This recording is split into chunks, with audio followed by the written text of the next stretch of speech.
오늘 어떤 챕터들 준비가 되어 있을까요? 네, 크게 보면은 첫 번째는 저희가 청약에 대해서 한번 준비를 해봤습니다. 왜냐하면 이제 초보자들이 가장 쉽게 접근할 수 있는 부동산의 첫 걸음이 청약이라고 생각을 하시면 될 것 같고요. 네, 청약하면 생각나는 거 있으십니까? 앵커님? 저요? 네. 청약하면은 생각나는 거는 이제 청약 통장이죠. 네, 맞습니다. 네. 그래서 주택 청약에 대해서 이제 잘 모르시는 경우들도 많고 헷갈리시는 것들도 사실은 굉장히 많으실 거예요. 이것들에 대해서 저희가 한번 얘기를 처음으로 한번 꺼내볼까 합니다. 네, 그럼 챕터 1 바로 한번 시작을 해볼게요. 그런 말이 있습니다. 로또에 당첨돼도 이름 있는 아파트 한 채 사면은 당첨금이 동난다. 쉽게 이야기하자면 그만큼 집값이 굉장히 많다라는 거죠. 주택 청약은 어떤 의미다라고 우리가 좀 해석을 해볼 수 있을까요? 주택 청약은 우리가 쉽게 얘기해서 더 쉽게 조금 저렴한 가격으로 내 집 마련을 할 수 있는 하나의 제도라고 보시면 될 것 같습니다. 주택 청약은 건설사가 아파트나 이런 건물을 짓기 전에 이 아파트 살 사람들을 모읍니다라고 해서 모집을 하고요. 이 모집한 사람들 중에 조건에 맞는 사람들을 추첨하는 일종의 제도인데요. 이거를 우리는 쉽게 말해서 청약을 넣는다라고 얘기를 합니다. 청약에 당첨이 되면 아파트를 초기 분양가로 사실 수가 있기 때문에 기존 시세보다 저렴하게 이제 내 집 마련을 하실 수가 있다는 게 큰 장점이고요. 그러면 아까 말씀하셨던 것처럼 청약을 넣기 위해서는 가장 중요한 티켓인 청약 통장이 꼭 있어야 됩니다. 그래서 청약 통장은 말 그대로 청약 자격을 얻기 위한 아주 기본적인 통장이라고 생각을 하시면 되는데 아무래도 이 청약 통장을 가지고 계신 분들이 상대적으로 많고 이 시세보다 저렴하게 아파트를 구매하고 싶은 분들도 많다 보니까 경쟁률 자체가 조금 치열하다라는 게 어떻게 보면 가장 큰 특징이라고 할 수 있을 것 같습니다.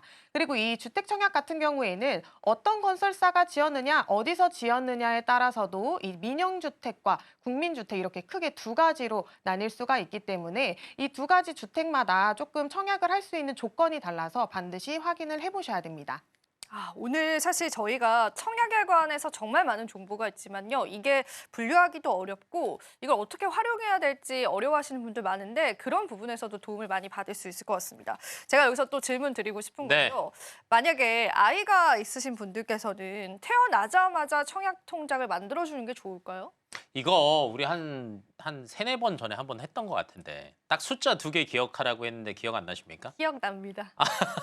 네, 뭐였죠? 중위 5만 원이요. 맞습니다. 이제 과거에는 그 미성년자 같은 경우에는 사실은 인정기간이라는 게 있어요. 근데 이게 2년 정도밖에 안 됐는데 최근에 조금 변경이 되면서 5년까지 늘었습니다. 그러다 보니까 그 전에 만들어놔도 좋기는 하지만 청약통장은 아예 못 쓰는 통장이에요. 그렇다라고 하면 오래 묻어둘 필요는 없다. 최적의 시기는 중2 때부터 매달 5만 원씩 꾸준하게 하는 게 가장 효율적이다라고 생각을 다시 한번 되새기시면 좋을 것 네, 같습니다. 사실 잊어버리셨을 네. 것 같아서 제가 그래서 물어본 거다? 네, 한 번 더 짚어드리려고 아이가 있으신 분들은 중학교 2학년부터 5만 원 정도씩 청약 통장을 만들어 주시면 좋다라고 하니까요. 여러분들 기억해 보시고요. 그리고 또 청약 통장이 종류에 따라서 또 청약 조건이 바뀐다라고 하는데 그 부분도 좀 풀어주실 수 있을까요? 아까 말씀드렸던 것처럼 어느 건설사가 짓느냐가 조금 나뉠 것 같아요. 국민주택이냐, SH나 LH에서 만든 국민주택이냐, 아니면 민간 건설사, 우리가 알고 있는 좀 이름난 아파트다라고 하면 이제 민영주택이라고 보는데요. 이 두 가지 주택에 따라서 1순위 조건 자체가 조금 달라집니다. 그래서 국민주택이라고 말하는 우리가 얘기하는 뭐 LH나 SH 같은 아파트 같은 경우에는 1순위 조건 자체가 딱 두 가지를 기억을 하셔야 되는데요. 일단은 소득에 대한 부분이고요. 두 번째는 꾸준한 납입입니다. 일단 국민주택 같은 경우에는 청약통장에 가입하신 지 2년이 지나셔야 되는데 이 2년이 지나는 것만 중점이 아니고 24회 이상 납입을 하셨는지가 가장 기본적인 조건이 된다라고 보시면 될 것 같아요. 그리고 이 투기과열지구 같은 경우에는 세대주나 아니면 세대원 혹시 5년 이내에 청약에 당첨되신 분들이 있다라고 하시면 1순위 지원 자체가 조금 어렵고요.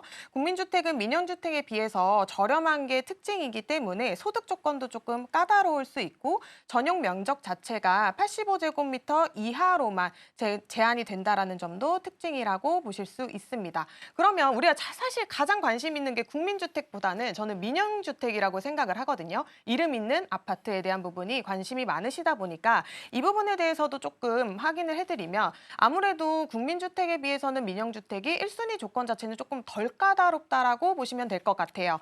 가입하신 지 2년이 지나셔야 되는 거는 국민주택이랑은 동일하신데 꼭 납입을 2년을 꾸준히 하셔야 되는 건 아닙니다. 대신에 내가 원하는 평수에 따라서 통장에 들어 있으셔야 되는 최소 금액 자체의 기준이 있으시기 때문에 이 부분을 꼭 확인을 해주셔야 되고 내가 원하는 평수에 맞는 예치 금액이 잘 들어 있는지를 체크를 하셔야 됩니다. 그리고 투기과열 지구의 경우에는 세대주가 아니거나 아니면 집을 2채 이상 소유하신 분, 5년 이내에 다른 청약에 당첨되셨던 적 있으신 세대원이라고 하시면 1순위 지원이 안 되시니까 이 부분도 꼭 유념하셔야 될 것 같습니다.